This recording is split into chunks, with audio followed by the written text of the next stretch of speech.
We can't do so without acknowledging the elephant in the room. President Trump continues to take direct aim at Canada. Well, he's going to really go after us now. I'm reading my speech. I just called him an elephant. But anyways, can't call that guy any name. In a crowded ballroom at Toronto's Empire Club, Ontario Premier Doug Ford paused, smiled, and mentioned the elephant in the room. The audience laughed, but the message was unmistakable. For months, President Trump's latest tariff wave had unsettled both sides of the border. Duties on steel, autos, aluminum, lumber, even critical minerals. Washington called it strength. Ottawa called it provocation. Ford turned a luncheon into a defining moment. He told business leaders that Ontario would not be pushed around by U.S. policy. The mood changed instantly.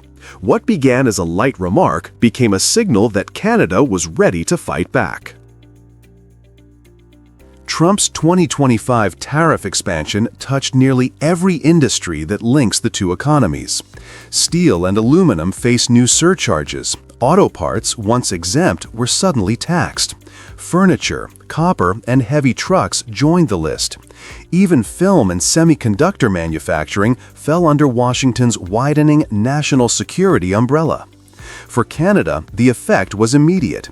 Ontario alone exports more than $80 billion worth of manufactured goods to the United States each year. Every new duty squeezed margins and threatened factory jobs from Windsor to Hamilton. Ford's speech marked a turning point. He described these measures as a tax on a partner, not on a rival, and he acted before Ottawa could. Ontario introduced a 25% surcharge on electricity exports to New York, Michigan, and Minnesota, a signal that the province would no longer stay silent. At the same time, Queen's Park launched a $75 million Canadian dollar campaign built around Ronald Reagan's old warning against protectionism, running in both Canadian and U.S. markets.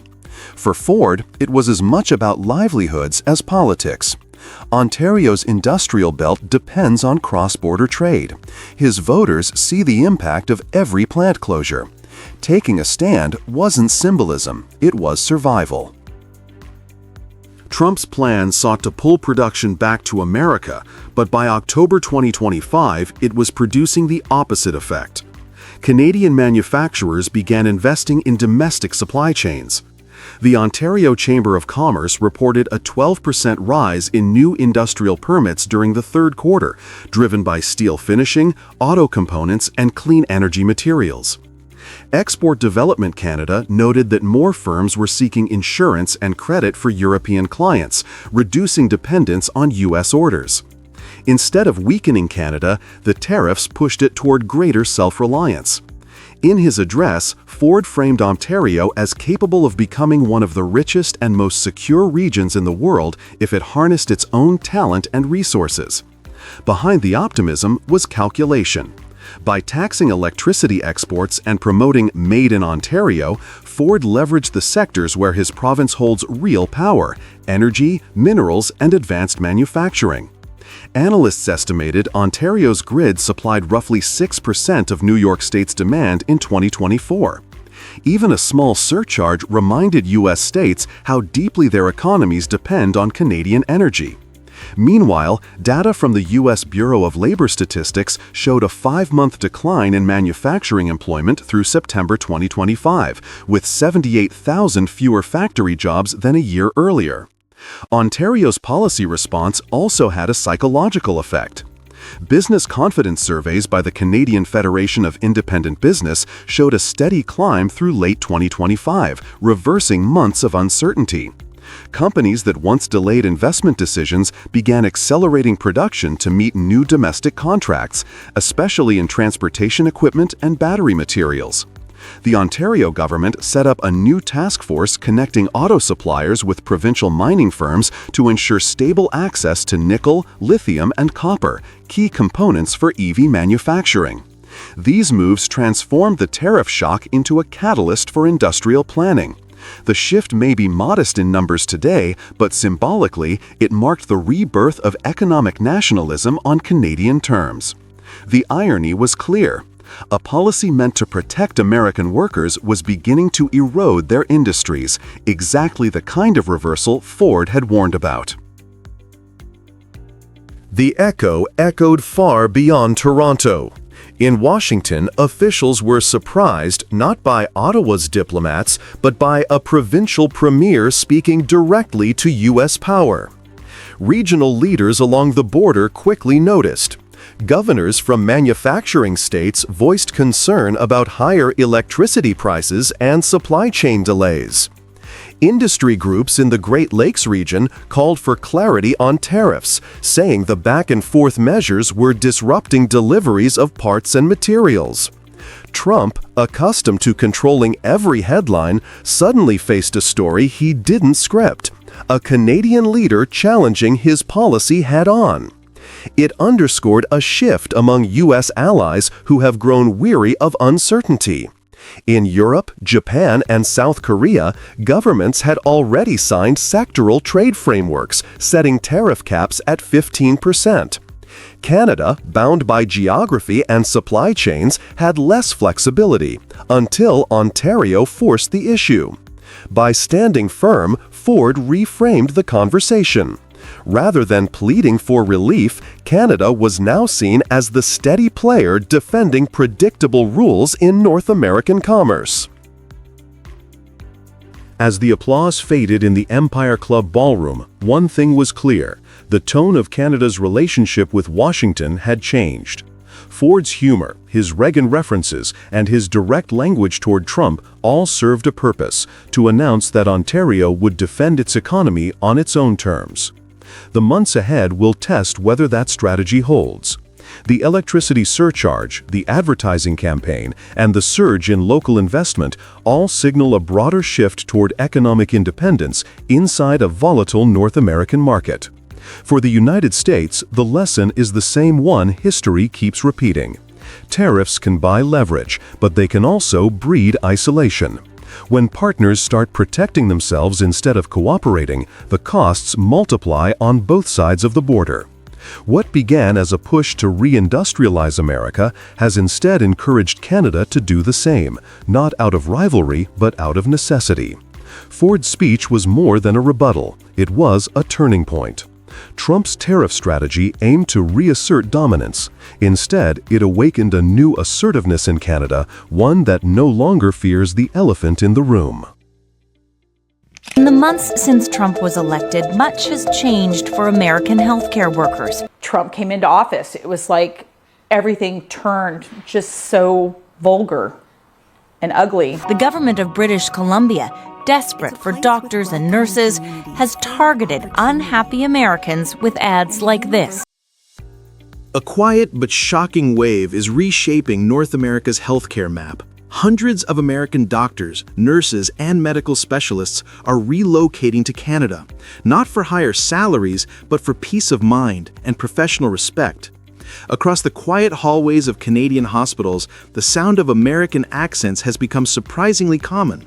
Many of these new voices belong to healthcare professionals who once called Los Angeles, Michigan, or Oregon home. Their journey north tells a larger story about how politics can shape not just economies or borders, but the very heartbeat of a profession built on care. Since Donald Trump's return to the White House in 2025, his government has promised to restore American strength by bringing back jobs, cutting social spending, and tightening immigration. But while factories and tariffs dominate headlines, another transformation is happening quietly, one involving the people who keep hospitals running. Across the border, Canada is welcoming them, and in doing so, it's turning Washington's political storm into its own national opportunity. This is not about statistics alone. It's about how two neighboring countries are now moving in opposite directions, one consumed by division and distrust, the other defined by inclusion and stability. Inside the United States, the year 2025 has tested every corner of the labor market, but nowhere has the strain felt more personal than in healthcare. According to the Bureau of Labor Statistics, job growth across the country slowed sharply over the summer. In August, the U.S. added only around 22,000 jobs, far below expectations. The slowdown came as President Trump expanded his America First policies, broad tariffs on imports, tighter immigration, and a federal budget that reduced healthcare spending. The Guardian reported that the administration's budget proposal included more than $800 billion in cuts to Medicaid. Those decisions didn't just change numbers on a spreadsheet, they reshaped working lives. Across hospitals, hiring freezes began. Training budgets were reduced. Many professionals feared their positions could disappear as programs like diversity, equity, and inclusion were dismantled. Reuters noted that foreign-born workers, a vital part of the U.S. healthcare system, dropped by over 300,000 between 2024 and 2025. In practice, that means fewer nurses and doctors at the bedside, longer patient wait times, and rising burnout among those who remain. Meanwhile, the cost of imported medical equipment climbed as new tariffs hit global supply chains. Hospital systems facing higher costs cut shifts, merged departments, or postponed equipment upgrades. For healthcare workers, the message was unmistakable. The political war over trade and immigration had reached their workplace. Many felt the values of care and community, once central to their profession, were being replaced by fear, uncertainty, and fatigue. As the political temperature in the U.S. rose, another trend quietly gathered momentum. Healthcare workers started looking north.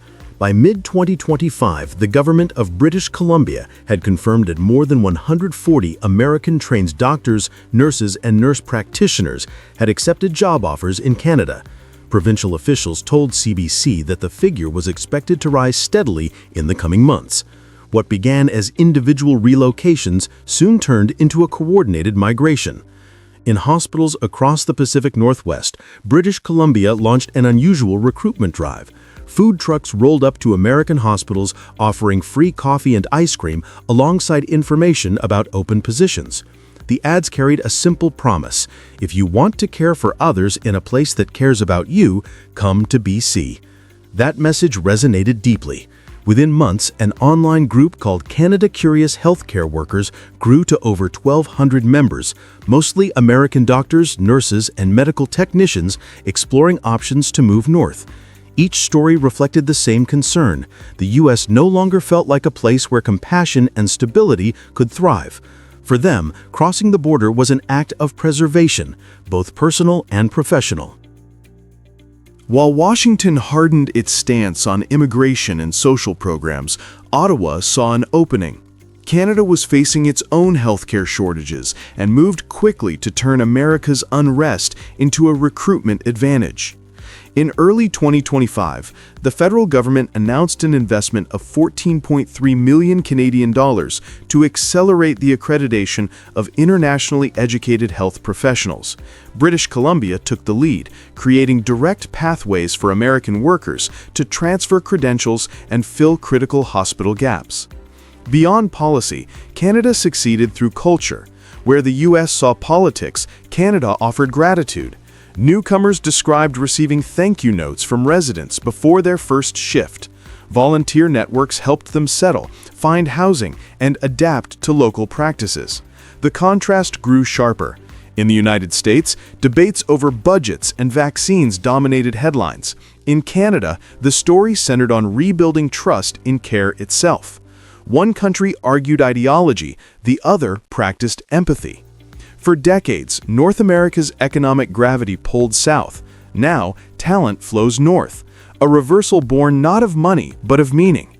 Canada has turned America's brain drain into its own quiet advantage by proving that stability and respect are powerful recruitment tools. The result of this trans-border shift is a quiet irony. The same political doctrine meant to make America stronger is now helping Canada rebuild its most essential workforce. Trump's America promised resurgence through control over borders, industries, and spending. Yet in the pursuit of that control, the administration unintentionally loosened its grip on people. Skilled, compassionate professionals began voting with their feet. And each departure carries both a practical and moral cost. Every nurse or physician who chooses to leave is not just a worker lost. They are a reminder of what politics can do to the human spirit when fear replaces trust. Canada, by contrast, has chosen a different form of strength, one rooted in openness. Its healthcare recruitment drive may be pragmatic, but it also reflects a deeper national value, that care is not just a service, but a relationship between those who heal and the society that supports them.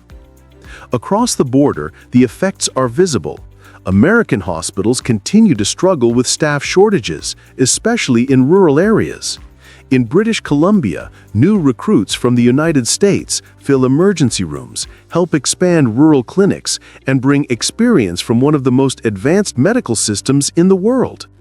This is the true backfire of 2025. The United States, seeking independence through isolation, has exported one of its most precious assets, its caregivers. And Canada, quietly and methodically, has transformed that loss into a foundation for renewal. As one newly arrived nurse put it after her first shift in Canada, she finally felt she belonged somewhere that values what she does.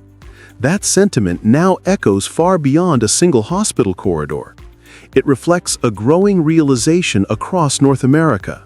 Leadership may command policies, but values decide where people choose to build their future. In that choice, Canada's message is clear: care will always attract care. And in the political crosswinds of 2025, that may be the most powerful policy of all.